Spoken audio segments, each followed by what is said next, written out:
Hello, my name is Leah. Welcome to my channel, Dirty Little Literate, where I like to talk about books that are weird, disturbing, disgusting, bizarre, etc., what have you.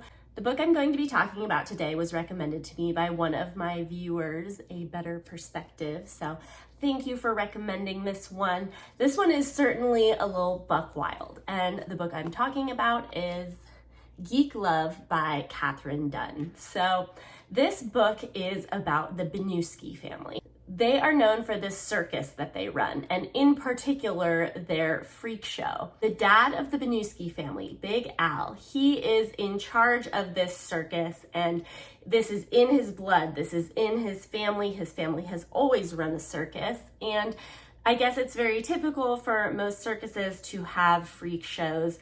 There was a certain point at which he was noticing that business was not doing so hot, and he started to get concerned. Now, the mom in this family, Lillian, she goes by Crystal Lil, and they met at the circus. She was, I believe, a ticket girl. She wasn't one of the freaks, but I think one of the very common roles within a freak show is what is known as a geek. And if you've watched American Horror Story, the freak show season, that is where I learned about what a geek is. It's a little uncomfy to me. It is someone who bites the head off of chickens. That's their whole shtick. So they had a geek at this circus, and I guess for whatever reason they quit.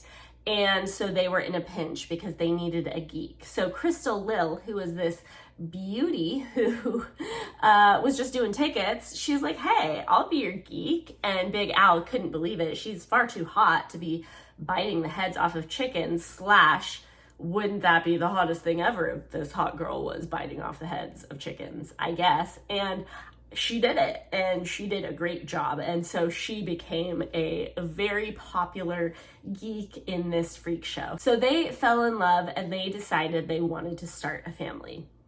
Now, here is where a hugely problematic element of this family comes into play. So Big Al and Crystal Lil had the idea that, okay, our freak show is not doing so hot. We're just not getting enough money, and everybody's seen it all before. They've seen these morbidly obese people. They can find morbidly obese people just, walking down the street.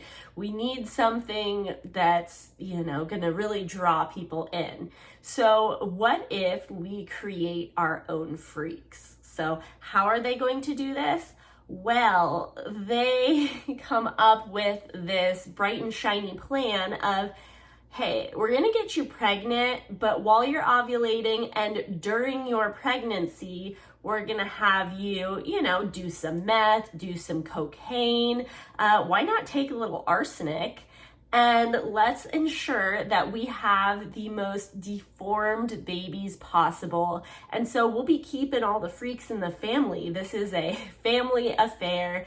And this is heartbreaking because they are putting their children at so much risk, not to mention her. She's consuming arsenic. This is absolutely wild. They start having some very deformed children.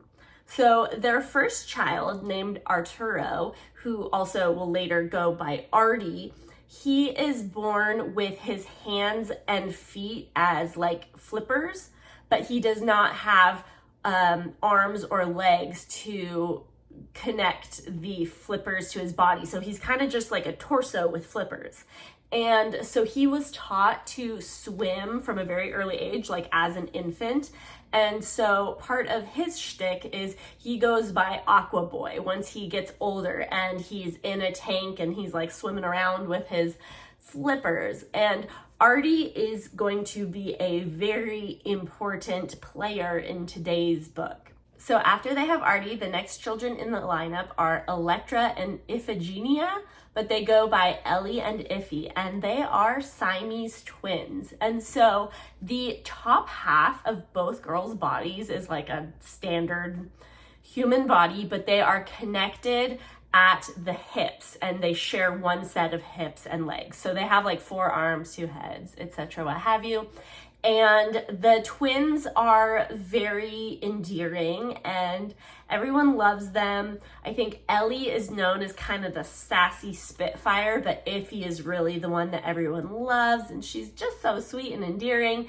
And so as they get older, their whole deal is that they, most of the time they're just kind of singing while happening to also be Siamese twins. There are multiple times that Lil miscarries, which I'm shocked that they are able to have as many kids as they do that make it after all the insane things she's doing while pregnant. Occasionally, they will have children who die very shortly after birth, or, maybe when they're very, very, very young. And they decide to store these children in glass jars, like these giant glass jars that are filled with liquid to preserve them.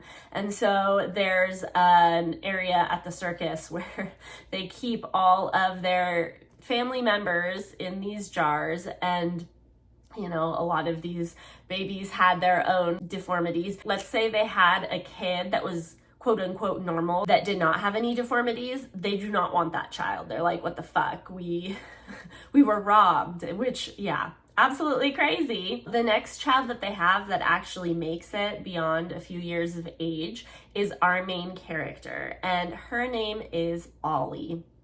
And Ollie feels that she was a bit of a disappointment to the family because she feels that her deformities were not extreme enough. So she is an albino person who, obviously extremely pale. Her eyes are pink. She also has a pretty significant hunchback, so she's got a big hump. And then I think once she was a few years old, they also realized she had dwarfism. So she's very tiny as well. They were super excited when they found out she had dwarfism because they're like, okay, she's not too boring. So her role within the freak show, her family doesn't really think she's freaky enough to have her own consistent act. So they teach her how to be really effective on the microphone so that she's kind of the MC of the freak show and introducing the different acts, which are primarily her family members. And so that's her role within the family, but she always feels a little bit like the odd man out because she just doesn't feel like she's freaky enough.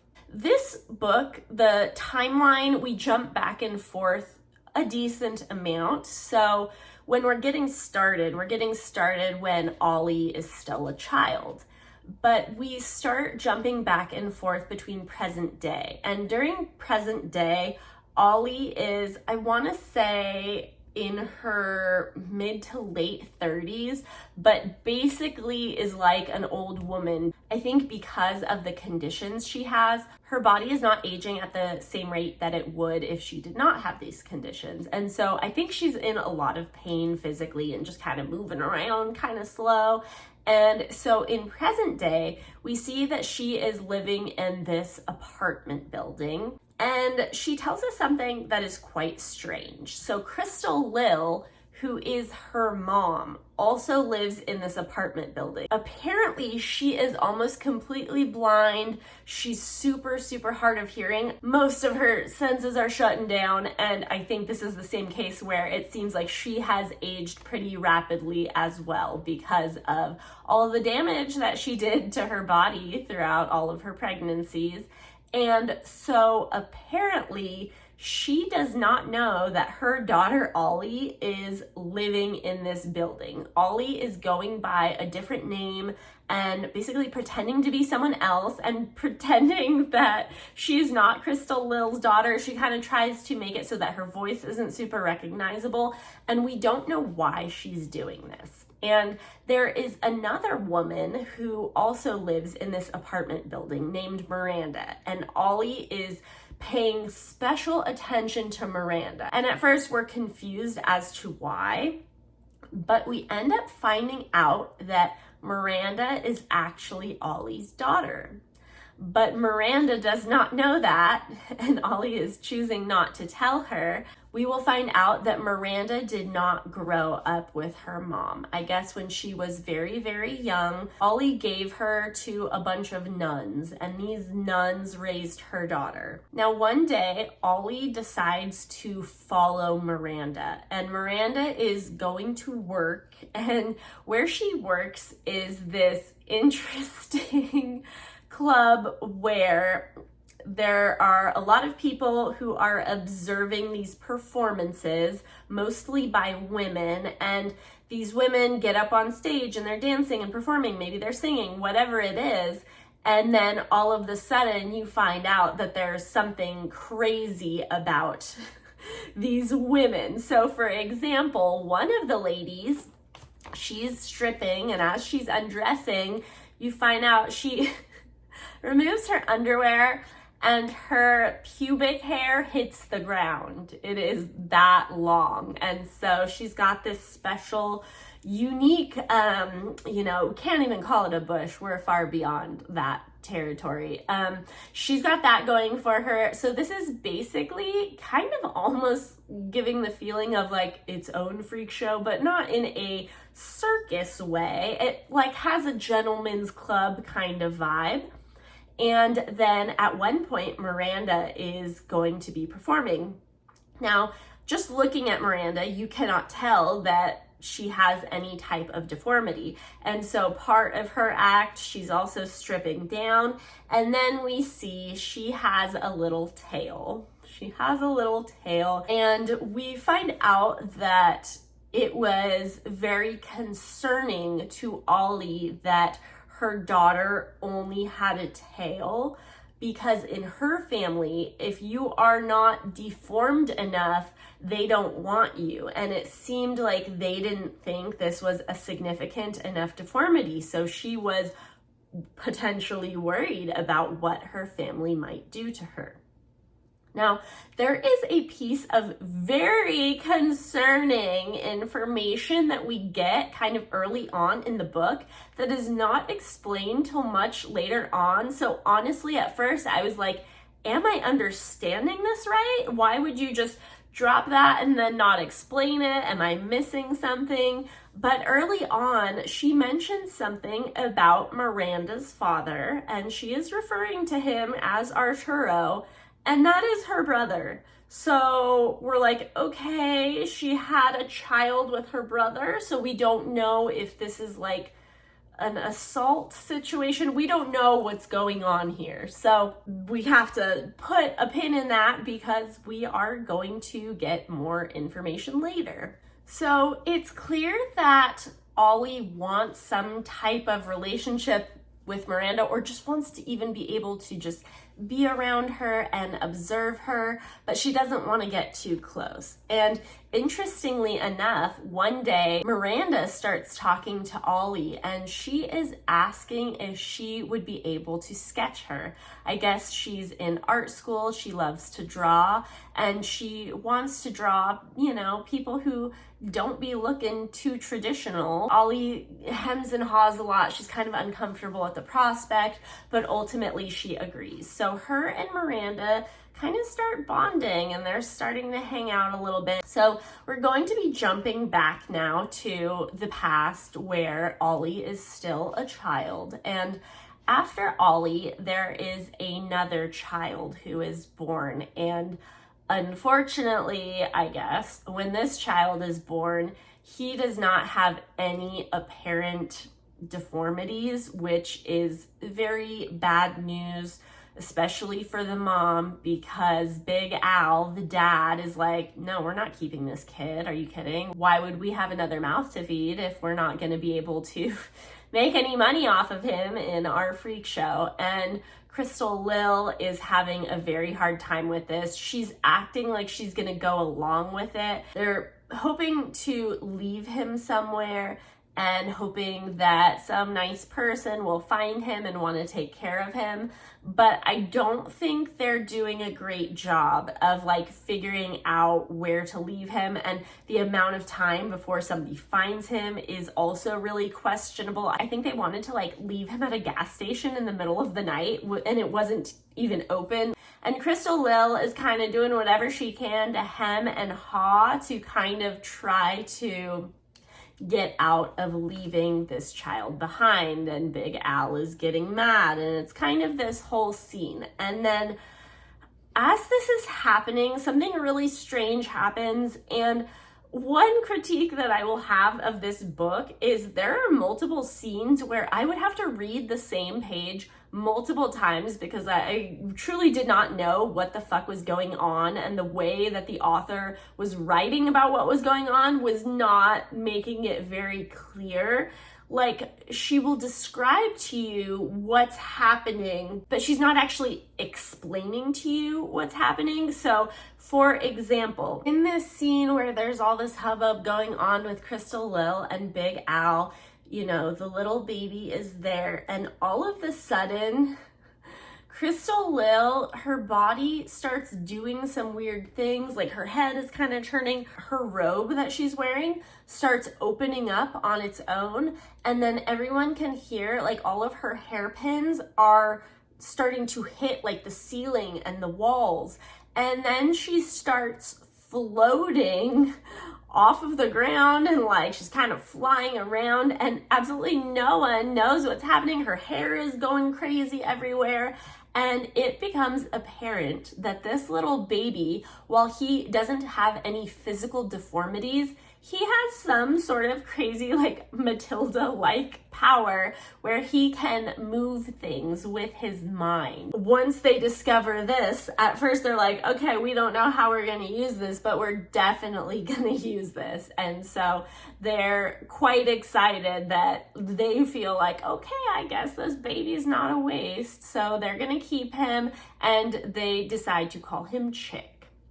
Now, Chick is the youngest. He's very, very sweet, and honestly, I feel like as he gets older, everyone really takes advantage of him because it does take a while for him to kind of grow into his powers and figure out how to control them. And as a baby, he's super dangerous because he could just be throwing knives around everywhere. So they kind of have to really have him under lock and key as a child so they're not getting injured. And also they don't want people to see that all these crazy things that are happening around their baby because they don't want the government taking their baby because he has all these crazy powers. And so, you know, kept under lock and key as a baby. As he gets older, he learns how to control it.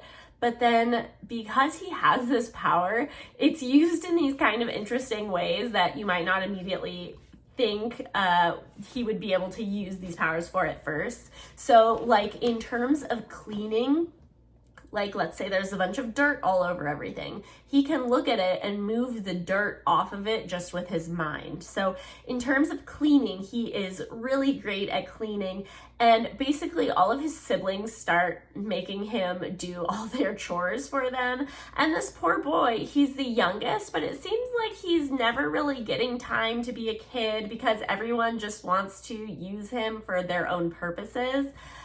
His dad, Big Al, eventually decides, oh, okay, I know what we can use him for. And he starts having them pickpocket people because Chick is able to just have the money, like he can just take it out of their pockets with his mind. And then he also starts using him for all of these gambling schemes at the casinos, and people are catching on that something weird is happening, but they don't know what exactly it is. But they get kicked out from the casinos everywhere. They're not allowed back. So they're like, okay, I guess we're gonna have to figure out something else that we're gonna need to do with Chick. Now, one notable thing that occurs that I just want to point out is there is a scene at which the family is in a parking lot in front of a grocery store or something nonchalant, and there is a man in his car who sees the family, and he is so ultra disturbed to see this many children that have all of these extreme deformities, and he's thinking that God is not okay with this, abominations, whatever. And so he has a gun and he starts shooting at the family. He hits Arturo, the one with the flippers, the oldest child, but Artie ends up being okay. It's not any sort of life-threatening thing, and this man is arrested. This is just kind of to illustrate that they are not really accepted in conventional society. And after this, honestly, they never really leave the circus. It's a traveling circus, but they kind of just stay at their little camp no matter what. They don't really try to go out into the world because clearly it's a very dangerous place for them because they are not accepted. Next, I want to talk about Artie. Now, Artie is quite the character. He is honestly a kind of terrifying human being.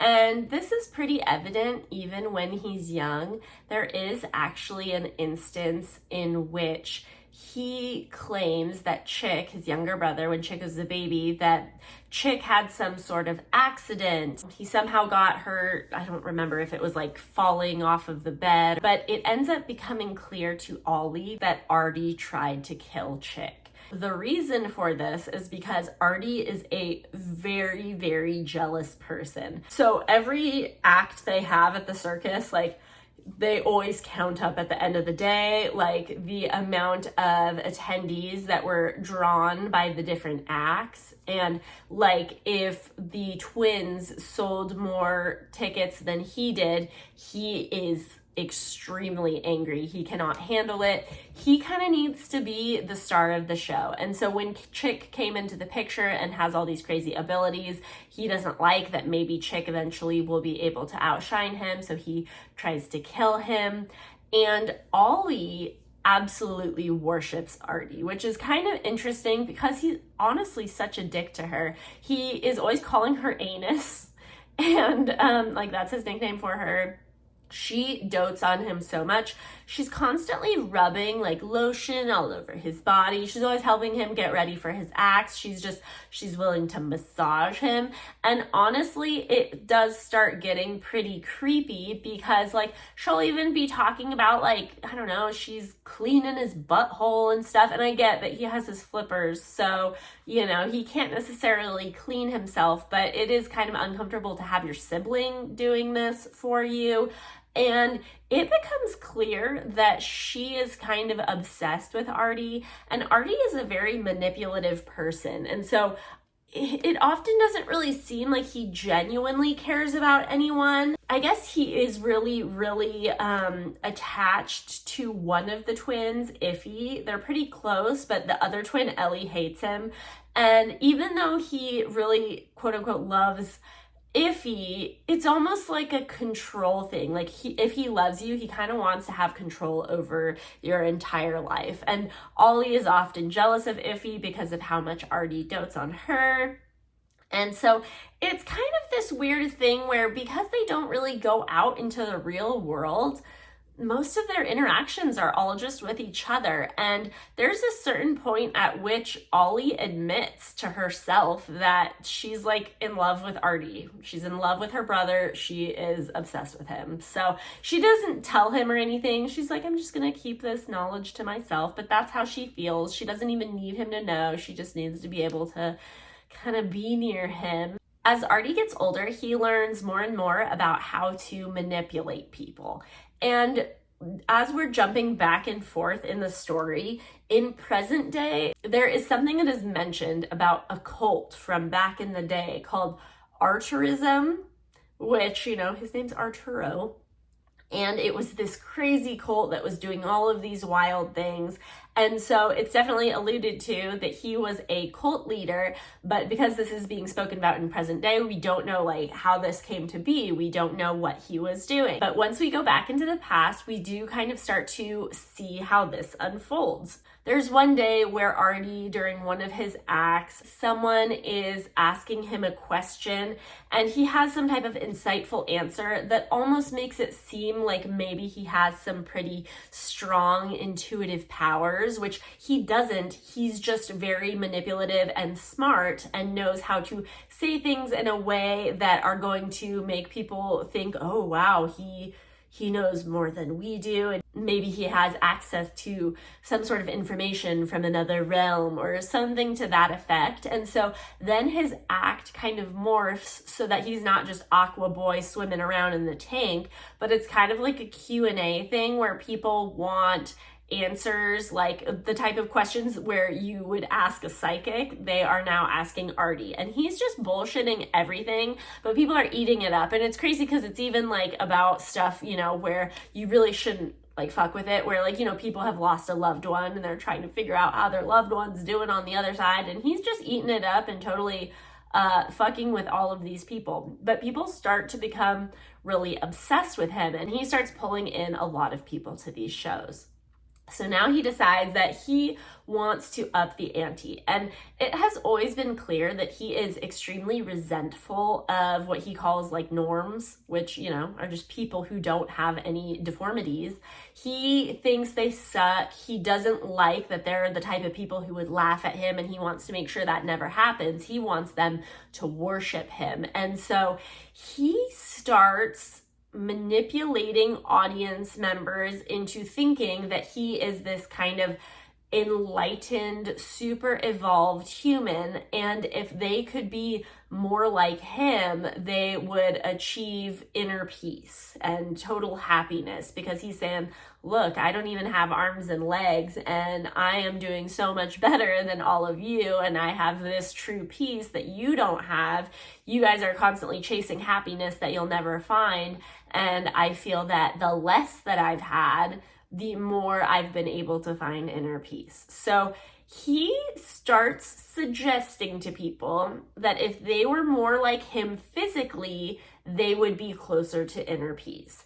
And what he means by this is like, hey, if you had less limbs, you would be happier. So maybe let's find out and let's have you have less limbs and we'll see how you feel. So what does this mean? Well, there was a point at which Big Al had hired a doctor who was basically supposed to be the doctor for everyone who was a part of the circus. And we actually find out at one point she's kind of a quack. She is extremely brilliant, but there was some article that we find where apparently she was found operating on herself. She figured out how to like numb herself. She cut her stomach open and like gave herself an operation just solo. And honestly, the operation was going pretty well, but she called, I think, 911 because she was getting a little woozy. So she had finished the surgery, but she's like, hey, I just need someone to come close me up. So she's kind of a quack, and you know, that's kind of the right vibe for a freak show, I guess. And so she is employed by Big Al, and Artie had really made an effort to connect with this doctor, and he has manipulated her as well. And I think she's also interested in money, and so he, you know, manipulates her through her pockets by basically convincing her to perform these procedures on these people who come to the shows, who want to be like him, who want to achieve enlightenment and this inner wisdom. And so he has this plan where if people want to become like him, obviously he's not just going to chop off all your limbs right away, because that's going to be super drastic and overwhelming, and he's not trying to hear you complain about him having chopped off all your limbs. What his plan is, hey, I'm going to chop off a tiny little baby part of you, one part at a time, and it's going to be like slow. We're going to chop off your little baby toe, and then we'll wait until that heals, and once that heals, we'll chop off another toe. And so it's going to be an extremely long, arduous process where you are constantly in the healing process. But one thing that we have found, and one of the reasons why so many people are willing to do this, is not only is Chick the youngest sibling, not only is he able to just move things, we also find out that he is able to remove people's pain. So he will go to the people who've just had these procedures, he will take their pain from them. So this healing process really isn't so bad.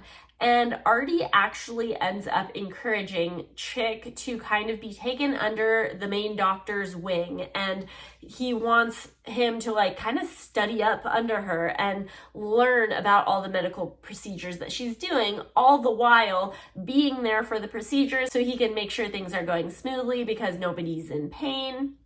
And so Chick is kind of, again, losing his childhood because all day, every day, he is just in with this doctor who is performing these surgeries.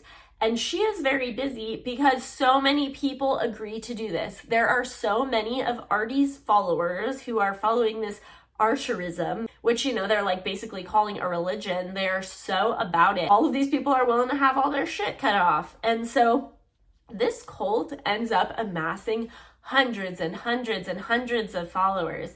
And so as the circus is traveling across the country, Artie is like, we're not going to pay for your transportation, and we're also not really responsible for your lodging. So like, you know, you could bring a tent or you could live in your car, but you know, you can just follow along and we'll chop off all your limbs for free. That's what we'll do. And so then there's basically hundreds of people who are in various stages of having their limbs cut off. And there are plenty of people who do get to the phase where they are basically just a torso and a head. And all the other followers of Artie are responsible for taking care of these people because obviously they don't have any limbs to be able to do anything for themselves. And so this cult is truly a big thing and lasts for a long time. And part of the reason he's doing everything little by little is, you know, at any point they could decide, hey, I don't want to keep doing this.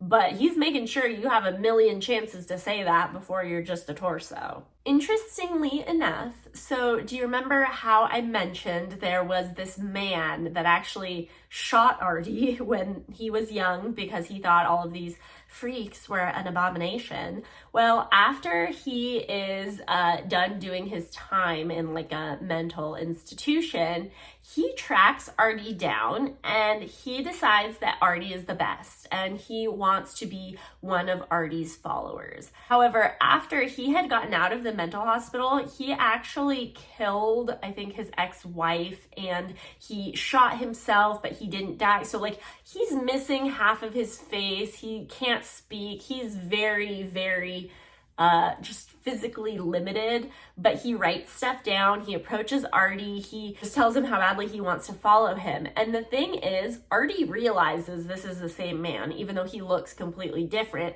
but he doesn't tell anyone it's the same man. He just pretends this is one of his followers, because the thing with Artie is he would always prefer to just keep information in his back pocket because you never know when it could be useful.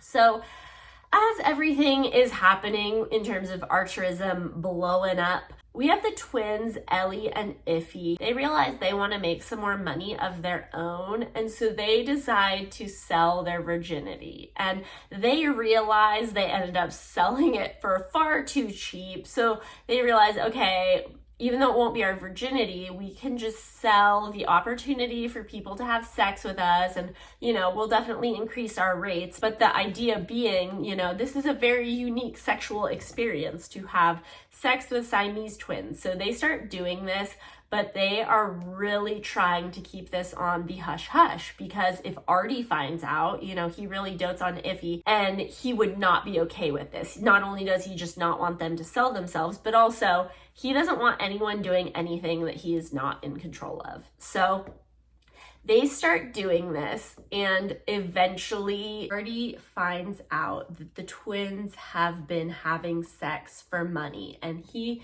is very upset by this. So in order to control them and in order to punish them, he sends the man who once shot him, who is his devout follower, he sends this man to kind of guard them and protect them. And eventually he's like, yeah, you have to marry this man. And they absolutely do not want that, but what Artie says goes. Now, there is a point at which they have to have sex with this man, and they call him the bag man because he has to have kind of this bag over his face where certain parts of it are looking all gnarly. So they are going to have sex with the bag man, and I guess he's pretty tender and like just wants to love them, and he doesn't want to like force himself on them, but it's like, I love you so much, please, like, just let me love you, whatever. And I guess even though they think it's kind of gross, the twins are like, okay, I guess we can do this. Now, Crystal Lil is aware that something weird is going on. She goes into their little tent and she finds the bag man on top of them, and she actually has access to a gun and she shoots him. And the twins are horrified by this because he wasn't forcing himself upon them, but Crystal Lil thought he was. But unfortunately, the moment that she shot him was also the moment that he was finishing. And so he finished inside of them. And so they are now very concerned about getting pregnant. And what do you know? They do end up pregnant. And the twins do not want this baby. But Artie will not let them terminate the pregnancy. So at one point, they are able to sneak away from the circus and they go to find a doctor who will perform this procedure for them so that they no longer have to have this baby. But Artie has spies everywhere and was able to track them down right at the point where they were about to have the abortion, and he forcibly has people bring them back to the camp because he wants to force them to have this baby that they do not want. As punishment for trying to go against him, he ends up having the doctor give Ellie a lobotomy. So she basically becomes brain dead, she's drooling, she can't talk. And so Iffy, the one who he's always been fond of, is basically carrying around this dead weight on her body. And all the while, she is pregnant. So the twins have the baby and he is giant. His name is Mumpo, and he's giant in a freak show way. He is absolutely enormous. Iffy is taking care of the baby since Ellie obviously cannot, since she has been lobotomized.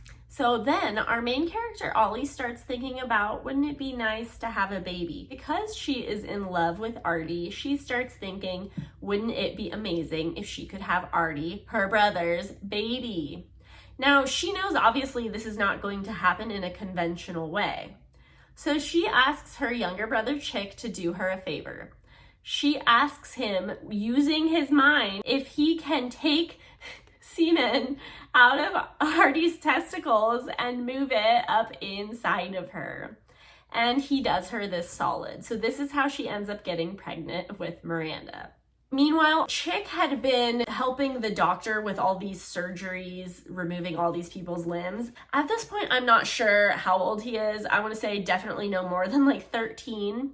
And this was all a part of Artie's plans so that the student could become the master. But he decides that he's going to have Chick start doing all of the surgeries. And he also just doesn't want the doctor involved anymore. So he, against her will, has all of her limbs removed. This man is so terrifying, honestly. So eventually, Artie discovers that Ollie is pregnant. But the thing is, she was actually kind of messing around with this one boy who worked at the circus. And so Artie is assuming that it is this boy who is the father, and he's very unhappy about this. One day, this boy is just gone, but all his stuff is still there. So it's very clear that I think Artie had him killed. And Ollie had tried to tell him that the baby was his and that she used Chick's powers, and she even ends up having Chick tell him, and it doesn't really seem like he believes it at first. But either way, Ollie is going to be having this baby. But ultimately, when she has Miranda and Miranda only has the tail, Artie is not at all impressed. Even if it is his child, the fact that she is not deformed enough, it makes it seem like Miranda could really be in danger. Artie is killing everyone, or at the very least lobotomizing them or removing their limbs. So she really doesn't think her baby is safe. So eventually she does give Miranda to the nuns.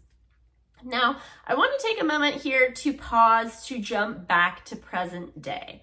So as Ollie is getting closer to Miranda, she finds out that there is a woman who has approached Miranda and has told her that she will give her an absurd amount of money if she lets this woman surgically remove her tail. The woman isn't going to surgically remove it, but she wants to pay to have this done on Miranda.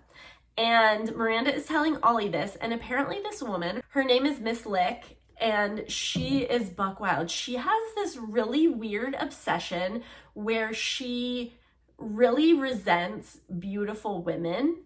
She pretends she doesn't resent them, but she thinks that they are not doing anything with their lives and they're just relying on their beauty, and they could do so much more if they were hideous. And I guess this is inspired because she knew someone when she was younger who was beautiful, who ended up being a burn victim. And after she became a burn victim, she became super successful and had this intense career and just, made her mark on the world.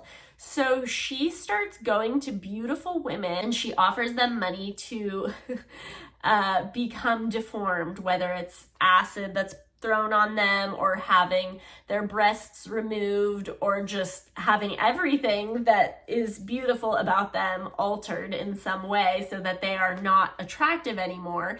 And then she, kind of continues to document this. She films all of it, and then she's like, and look at all these successful women now that they are no longer beautiful because they had to actually rely on creating a life for themselves based on their intelligence or whatever skills they have, because they can no longer just rely on their beauty.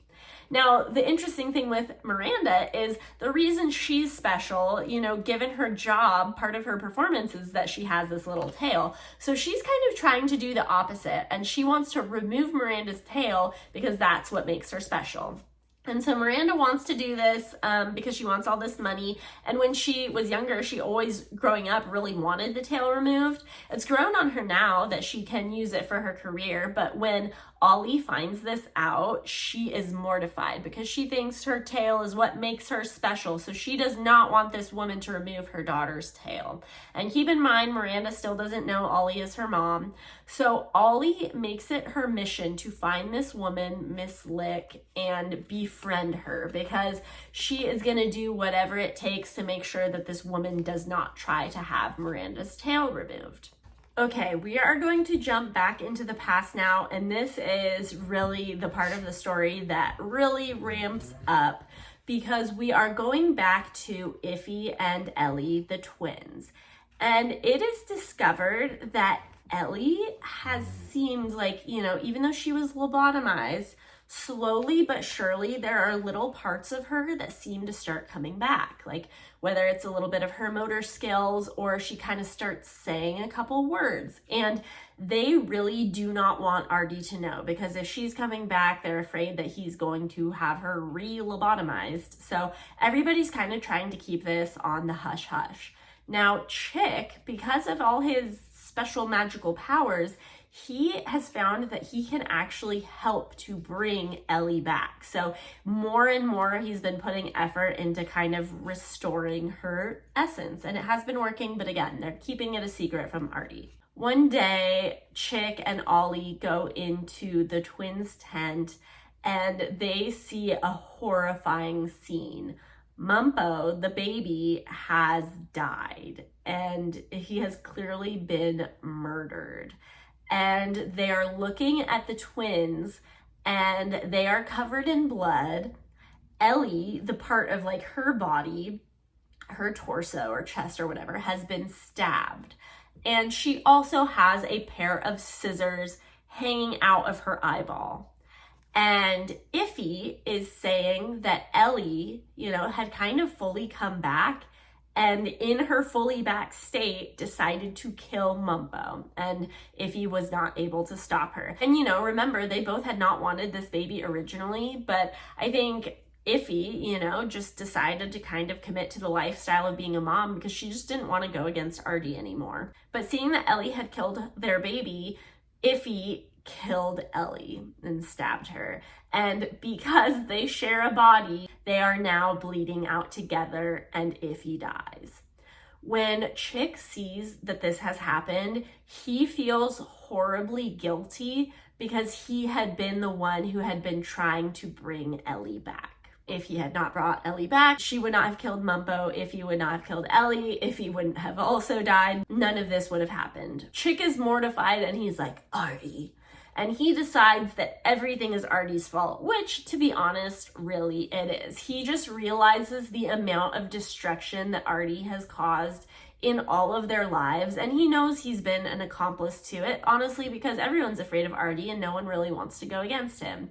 So he goes to Artie's tent, and all of the sudden, a ton of the circus goes up in flames. And this is something that Chick did with his mind. And it seems like he just decided to set fire to everything and fuck everything. They're not a family anymore because their family just keeps getting ruined. So in doing this, Artie dies. Most of Artie's followers die. Like, everyone's dying. Big Al, the dad, dies, but there are a couple people who were not impacted by the fire, who are kind of on the outskirts of it. And those people include, obviously, Ollie and Crystal Lil.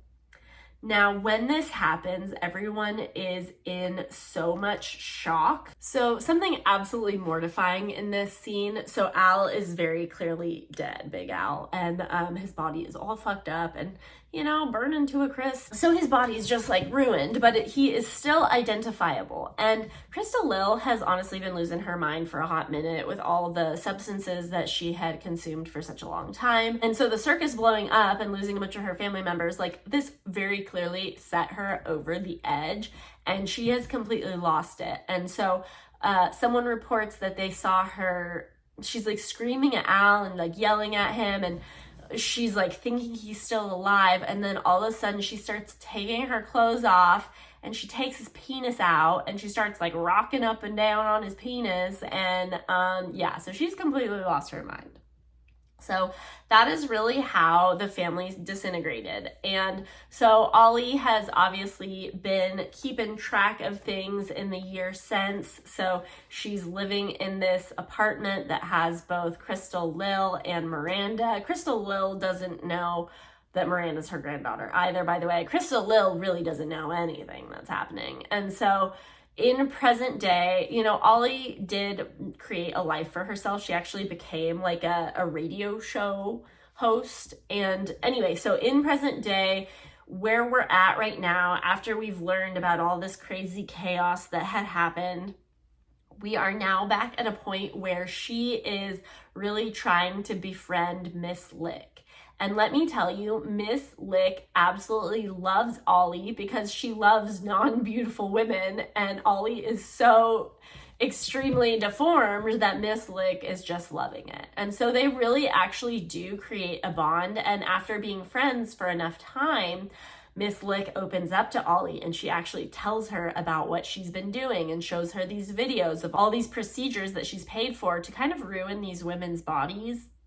And it's kind of clear she's like getting off on it. I don't know. It's crazy. Anyway, so Ollie, on one hand, she does not like that Miss Lick is doing this to these women. And she obviously is very upset that she is trying to take Miranda's tail. Ollie is obviously not telling Miss Lick that Miranda is her daughter. But she does end up really liking Miss Lick, though, because Miss Lick is so nice to her and like so caring and really sees her. So she is now in this kind of horrible position because the whole reason that she decided she wanted to befriend Miss Lick is so that she could kill her, which would prevent her from having Miranda's tail removed. So despite how much she likes her, she decides that this is still what's going down. This is still the plan. Now, the way that she is planning on executing this murder, I honestly do not feel like I'm going to be able to effectively articulate the plan. There's like a lot of kind of logistics to it, but basically they're always going to this pool house, and there is, you know, this little spa sauna type room where Miss Lick always likes to have a little foot bath after they've gone swimming. So Ollie, when Miss Lick is not there, she actually kind of figures out how to like cut a little hole and insert this tube into this little foot bath room. And she is going to pour some chemicals into this tube that is going to permeate the air of this foot bath room and kill Miss Lick. So this is what she's gonna do. Her big thing is, I cannot handle Miss Lick knowing that I did this to her. I don't want this to be an excruciating death. I just want it to happen quickly. I just need her gone. But she's still having a hard time with the fact that she's going to do this.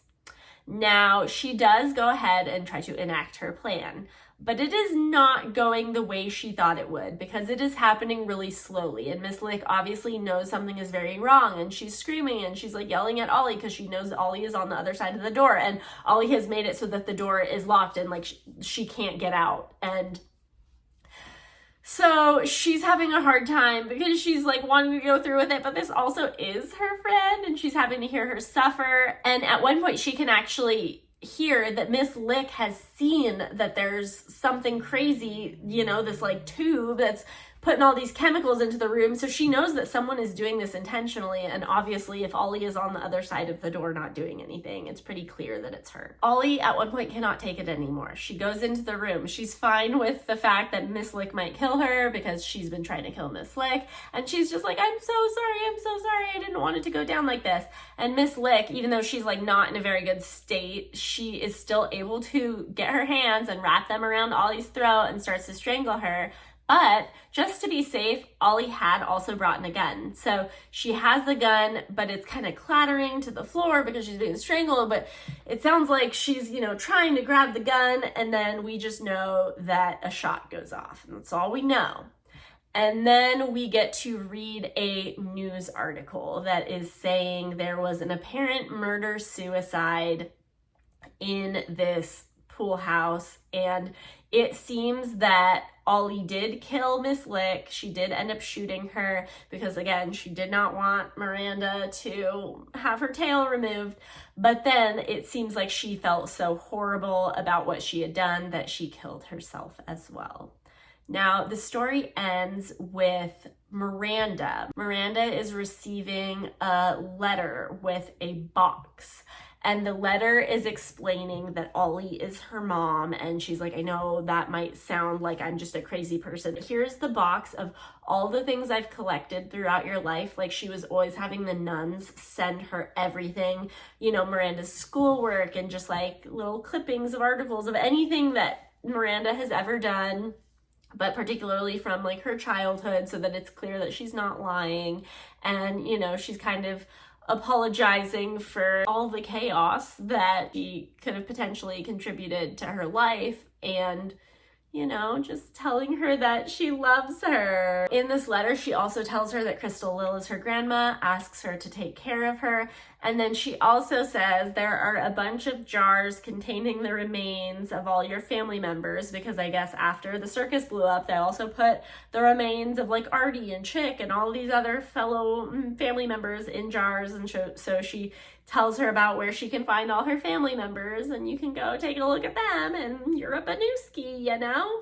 So that is how the story ends. Gosh, this feels like I have been talking so long. There's just so many kind of twists and turns in this book. I feel like there's still probably a lot that I left out, but there's just so much going on. I definitely really appreciated this recommendation. I will say, when I describe the events of the book, I really like it in terms of all the things that are going on. But I did not love how the author writes. Like, again, I felt like there were certain things that were being written where she just wasn't explaining enough, that I just felt really confused. And even with like the whole circus blowing up, she just kind of made it happen really quickly and didn't explain a whole lot. And it just kind of was like okay, yeah, this happened. Like, I don't know. I just felt like there should have been a lot more description, and I don't know. There's just something missing for me in terms of the author's writing style. Maybe I just need to be hit over the head with explanation of everything, perhaps. I don't know. But I think, yeah, it's a very creative story. There was also a very large part of the book where I kind of felt like I didn't know what I was waiting for, which sounds fascinating because when I'm telling it back to you, it just feels like there's so much going on and the plot is just constantly all these crazy things happening. But that wasn't really how it felt when I was reading it. So I don't know. I feel like this book took me a little while. I didn't just breeze through it necessarily, but I do think it's a fascinating story. I really wish that they would make a movie of this book because I would be so fascinated to see how, how they would have all the characters, like what they would be like, what they would look like. Again, thank you to the viewer who recommended this story. Thank you for joining me with this one, and hopefully I will see you next time. Bye.